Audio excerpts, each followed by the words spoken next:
Nito lamang ikadalawa ng Setyembre, taong kasalukuyan, isang traffic accident ang nangyari sa may EDSA southbound, Barangay Wakwak, Mandaluyong City, na kinasangkutan ng isang Move It rider at pasahero nitong babae na taga Antipolo, Rizal. Ayon sa report, habang nagpapatrolya malapit sa pinangyarihan ng insidente, sina Police Master Sergeant Pabian at Patrolman Humuwad, mga tauhan ng Sector 3 ng Mandaluyong City Police Station. Isang tawag sa 911 ang iniradyo sa kanila ng Station Tactical Operation Unit ng nasabing himpilan patungkol sa isang traffic accident. Matapos matanggap ang report, wala nang pinalagpas pa ang mga kapulisan. Agad silang nagtungo sa pinangyarihan ng insidente at sa loob lamang ng 2 minuto ay agad silang nakarating sa nasabing lugar.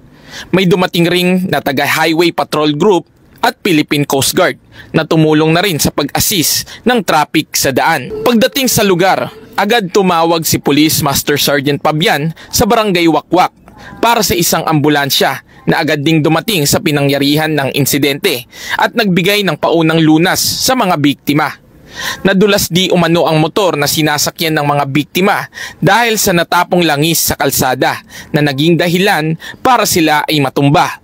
Agad namang nakatayo ang driver at nagtamo lang ng galos, subalit ang sakay nitong pasahero na babae ay dinala sa Mandaluyong City Medical Center upang masiguro ang kalagayan nito. Ako po si Maria Lilibet San Gabriel, Cluster Commander ng Bantay Bayan.